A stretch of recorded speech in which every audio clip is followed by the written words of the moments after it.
Let's get down to business to defeat Getwo. With the story of Jujutsu Kaisen entering a new phase after the events of the Shibuya Incident, another golden era of curse techniques fast approaches, an era that may be filled with sadness, despair, and no hope for our main cast. Chaos is now the norm as it runs across Japan due to the actions of Getwo, with many enemies surrounding them from cursed spirits, the higher-ups, Tengen, and possibly the rest of the world. Things are looking quite grim. However, what if there is a group that can not only protect our main cast from harm, but accomplish the goals set out in the beginning of the story without having to discard sorcerers in the process? Today I'll be talking about a faction that can come into fruition as the main organization that opposes TMT, Getwo, and anyone who stands in their way of restoring balance to the world. Let's talk about the Kaisen Organization and their importance to the story of Jujutsu Kaisen. Let's go.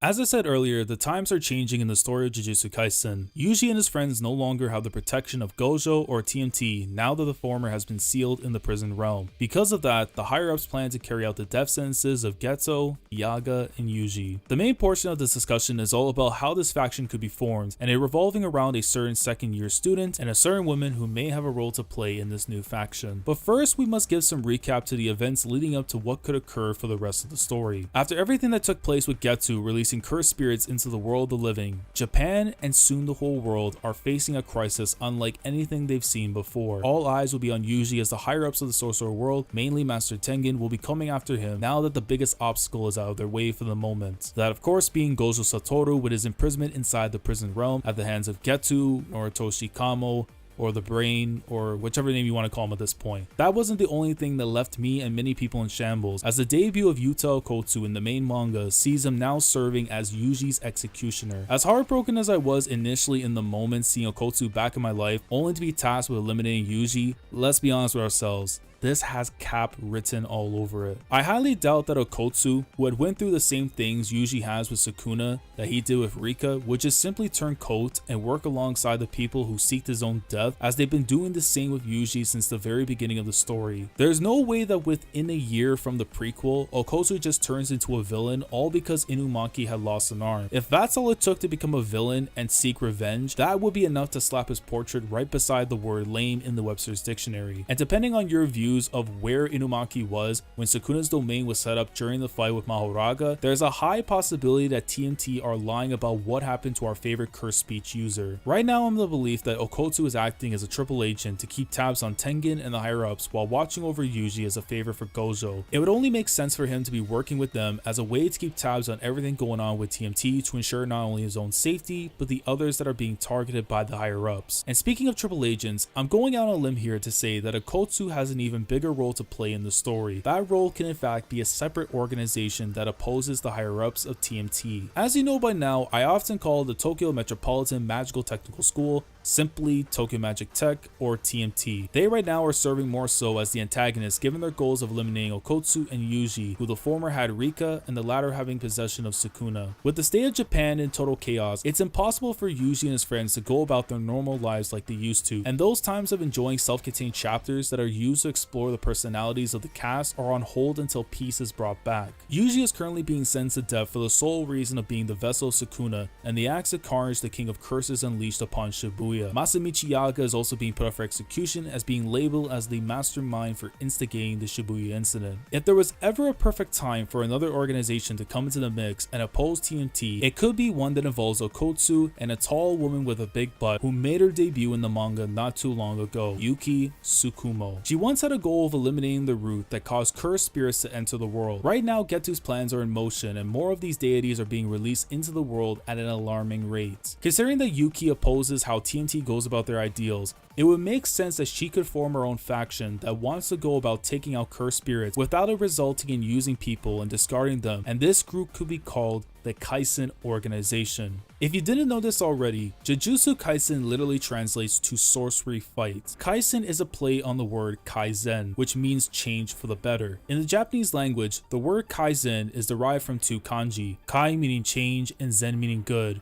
which gives us the literal meaning of the word Kaisen. Depending on your use of kanji, hiragana, or katakana, or any form of Japanese wording, it could also mean things like circuit, starting a war, or revolution. If we were to go with the latter, which is very fitting for the current events ongoing, the Kaisen Organization could be our new main group established to not only oppose TMT, but to do a better job of cleaning up the world of cursed spirits. Yuki's goal since becoming a Jujutsu sorcerer was to find the root cause of cursed spirits entering their world and eliminating them. TMT only wants to treat the symptoms instead. She doesn't want to exorcise curses after they appear. Desiring a world where they no longer exist, we know of two ways to create that ideal world: eradicating cursed spirits from all of humanity, or teaching humans how to control their cursed energy. With enough members now including outsiders like Laurue, Miguel, and maybe the rest of Getwo's group, the Kaisen Organization could be seen as peacekeepers while also showing the resolve to ensuring the world's safety in this time of crisis. This would lead to a new twist in the story, as the TMT students would work with the Kaisen Organization to help eliminate the cursed spirits while also continuing their search for the remaining fingers of Sukuna. It could even see us going on an overseas trip away from Japan while things die down, while also allowing us to continue with our cast interacting with one another on missions to further strengthen their bonds as part of their new life. Not even just the Tokyo branch,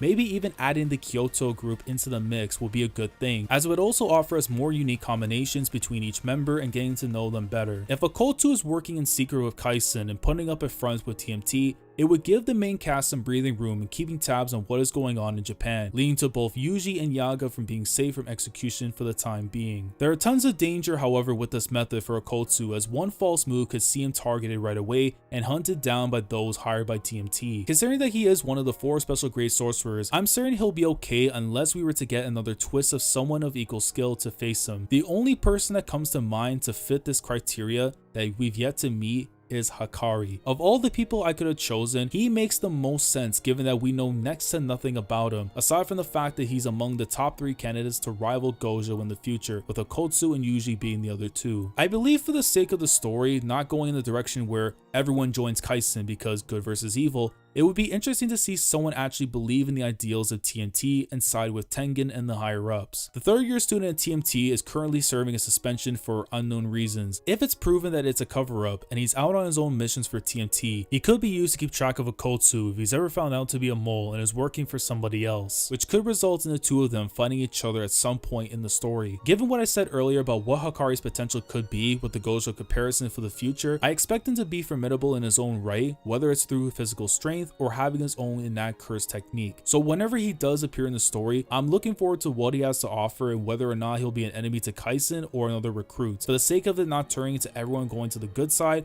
a nice change of pace with Hakari as a villain would be interesting. And now that we've gotten the concept for Kaisen established, I want to talk about Yuki going with her second plan as the main focus of the group's activities. Say that we were to go with the second plan, Yuki has found a perfect solution to see that goal of hers become a success. Toji Zenin served as the model case for her first plan, but with him no longer around, trying to find an ideal replacement has now proven itself difficult. Although that won't have to be the case, as Yuki has found the perfect person to be the forefront of this plan, Maki Zenin. I brought this up before in the Shibuya Incident review, and that Maki end of series could become a fully realized version of Toji if she were to hone her craft and become the successor to him. And that comes down to something that she has in common with Toji: heavenly restriction. A heavenly restriction refers to the bindings placed on a Jujutsu sorcerer's body at birth in exchange for improved abilities in a separate capacity. In ways, Maki is similarly thought to have been subjected to this of a lesser extent, where her ability to control and manipulate cursed energy and its flow in her body was restricted to that of a civilian in exchange for physical prowess. We know that she can't see cursed spirits, yet her abilities are increased to compensate for that defect. She could become her own version of what Toji was back then, and possibly even better. Considering that our main cast are mere rookies at this moment, learning how to not only harness their cursed energy, but to expand that to reach the levels required for the fights to come would prove beneficial. Who knows, maybe during this time with the Kaisen Organization, we can see them learn techniques that can help them in the future. Megumi can go on to refine himself a complete version of his domain expansion, Chimera's Shadow Garden. If you're of the same belief as me that false memories is Yuji's domain expansion, this would be the ideal time to explore it and figure out how he can control that power. If he's able to control it and enhance it, the chances of it having an even bigger role in defeating Getwo go up significantly. Panda could even enhance his cores and finally see what is behind his sister's core, as it's been a mystery for us since the Kyoto Goodwill event. Nobara and Inumaki could also work on gaining their own domain expansions during this training period. We know how crazy Inumaki is with his cursed speech technique, but can you imagine him with a domain expansion expansion? I mean, if he speaks, the cursed spirits will be in big trouble going up against him. Despite losing an arm, I don't see it completely nerfing him unless we were to learn more about his current condition after the events of Shibuya. Nobara's situation still gives me hope that she's okay and will strive to become a stronger Jujutsu sorcerer to avoid ever being put in a situation like she was again. Given that she has the capabilities of harming the soul in her own way,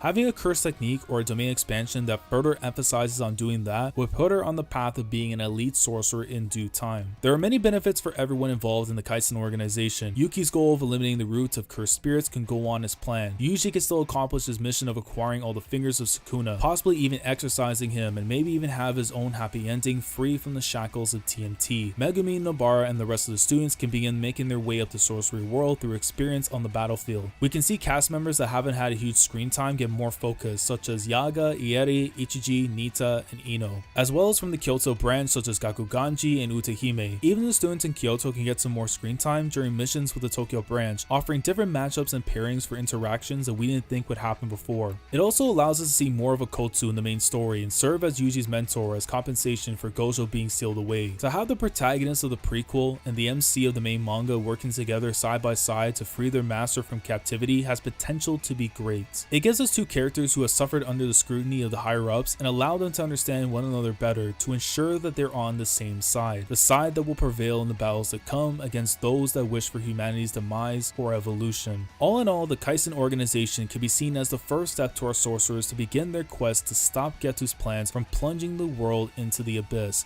eliminate the cursed spirits that have been released, saving those under the control of the Mad Shaman, and most importantly, continue with their respective goals to bring peace and harmony back to their daily lives. Let me know what you guys think down in the comments regarding this potential new faction in the story. Do you like the idea of the Kaisen organization? How would you like to see them be handled during the next phase of the story? Who should be a part of it and who should oppose it? Let me know down in the comments below. Like the video if you enjoy, subscribe to the channel if you guys are new here. If you want to be part of the weekly experience when it comes to my coverage of Jujutsu Kaisen week in, week out, subscribe if you haven't already, click on the bell so Shandora save the day with everything that goes on the channel. And with that being said, I will catch you guys in the next video. Commodore last signing off. Thank you so much for watching, and as always, take care.